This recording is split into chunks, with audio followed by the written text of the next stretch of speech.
Oscars. Je vous demande d'applaudir, s'il vous plaît, bien chaleureusement, le réalisateur du film, Bill Condon, Emma Watson, alias Belle, Dan Stevens, la bête, Josh Gad, qui joue le fou, Luke Evans, alias Gaston, Alexis Loison, alias Stanley, que vous avez peut-être découvert au Mogador, et bien sûr le maestro lui-même, Alan Menken. Hello to all of you. Hi. Thank you so much. Bienvenue. Welcome here in Paris. I mean, the original is so wonderful, and it's one of my favorite films when I was growing up. So I think I wanted to stay, true as far as possible to it. So it's so wonderful. But really, it was about can we add something? Can we give more detail? Can we give more depth?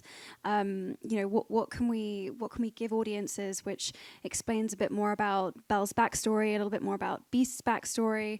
Can we pull it out a little bit more? And it was so fun to do that. Well, I think it's about keeping one of the greatest fairy tales of all time, one of the greatest French fairy tales of all time, alive, and keeping the magic alive. And the idea of this sort of live-action remake it didn't even exist when I was a kid, but it's one of my favorite books growing up and one of my favorite films. And so, this is such a mind-blowing experience.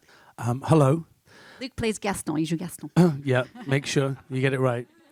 I remember being 12 years old and going to the cinema and seeing it for the first time. Il a un souvenir d'avoir 12 ans. Yes, I was 12, yeah. Voilà, 12 ans, d'aller voir le film pour la première fois en tant que film d'animation. And I remember how it left a massive mark on me as a child. The music and the story and the messages within the story. And to think that now we represent the live-action version to a brand new generation that will go and watch this movie and have that sparkle inside of them that I had as 12 years old is quite a nice thing, and it's a lovely feeling to think that when the new generation comes and watches this film for the first time, it might be their first time of seeing Beauty and the Beast. On the one hand, it's great to be the keeper of the flame, and Howard Ashman and I created this score, and I was there at the very beginning. And on the other hand, it's great to let go of that and be a part of a team that's reinventing something.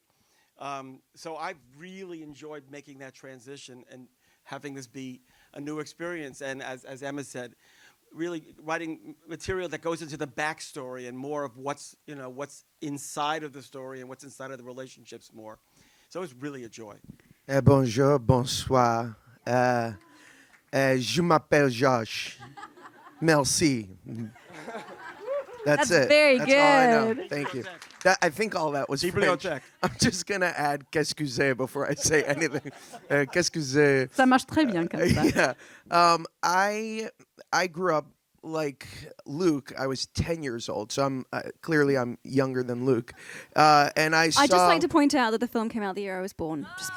Whatever, Emma. Juste pour les rappeler. Qu'est-ce que c'est depressing? Donc Josh disait il avait 10 ans quand le film est sorti, et Emma a dit moi je veux juste vous dire que moi j'étais née l'année que le film est sorti. Yeah. I've now made myself the most unpopular person. Voilà, mais je suis le moins populaire de l'équipe. Josh, please. Yeah, so I'm an old man now. You. I saw it when I was 10, and I remember it was this new sensation of being in a cinema and applauding at the end of the brilliant songs that this genius and his partner created. And I remember Be Our Guest happening, and the entire audience erupted in applause, which at that time you didn't really see.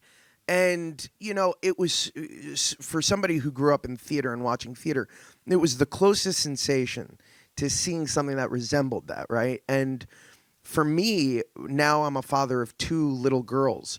Like Luke said, this will be their version. This will be the version that defines their generation, I think. And that, continuing that tradition of telling this incredible story with these incredible songs, it's a privilege and an honor. And I think that it's something that hopefully you're going to define 2 generations worth of children. And then we'll do the animated adaptation of the live version, kind of, yeah. Bill, how about you? Like Dan, I come back to the original story. It's the durability of this tale that was written in 1740. The countless versions, the ballets, the TV shows, the movies, the stage adaptations. it's a story. It's a reminder, that we all need very often, to dig deeper and to look behind the surface of the sort of surface dazzle and beauty. So I think the fun is being able to tell that story in our own time, and to adapt it to everything that's going on today. Vraiment, ce qui a été transmis vraiment dans ce film, c'est un équilibre parfait entre la nostalgie et la modernité. Il ne s'agit pas vraiment de tout réécrire, mais vraiment de creuser les parties qui ont été survolées peut-être dans le dessin animé original. Et là, vraiment, on va vraiment très très très loin dans toute la psychologie de tous les caractères. Et donc, en ça, c'est vraiment exactement ce que tout le monde veut voir. Thank you so much to all of you. That was fantastic. En les mains, merci. Can you guys go that way? Voilà, sorti par là. Non, Alexis par là. Voilà. There you go. Thank you. Thank you. Merci beaucoup.